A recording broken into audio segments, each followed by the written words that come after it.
Reserved man o stricto ang turing natin sa mga tatay, nako hindi po maikakaila ang pagmamahal na ibinibigay nila sa ating buhay. Pero ang love language sa ibang haligi ng tahanan ang pagiging palabiro. Yan, yung mga nagiging clown para sa mga anak nila. Ang mga nakakaaliw nilang hirit sa pagtutok ni Daddy Oscar Oida. Tough but sweet. Hardworking at house daddy. Tahimik pero palabiro. Strict and protective.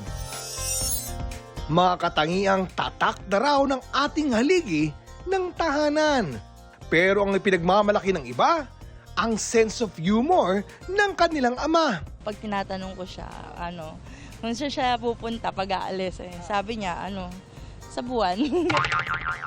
Pag gusto niyang tumagay, ang joke niya is yung, tara, tagay, tay na.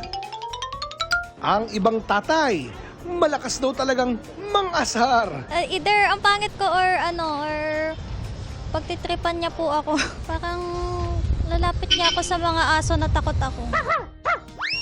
Pinanganak akong babae pero lumaki mukhang lalaki.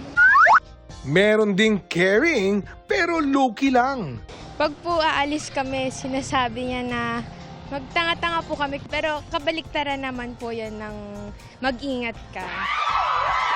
Nag-share din ang ilang netizen ng biro ng kanilang mga daddy. Ang isa, pinapayagan daw ng tatay niyang mag-night swimming.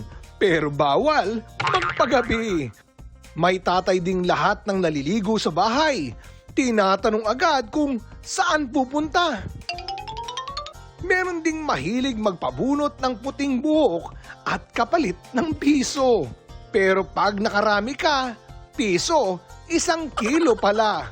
Nag-post din ng appreciation this Father's Day ang ilang kapuso celebrities, gaya ni Megan Yang, na pinuri ang pagiging hands-on ng Mr. at first-time dad na si Mikael Daes sa pag-aalaga kay Baby Leon at sa fur babies nilang sina Soba and Chia.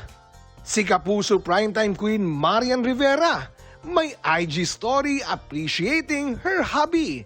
Primetime king Dingdong Dantes na nag-share din ng picture ng surprise para sa kanya. Si Mavi Legaspi binati ang amang si Zorin Legaspi. Sina Barbie Forteza at Gabby Garcia nag-share din ng pictures ng kanilang mga ama.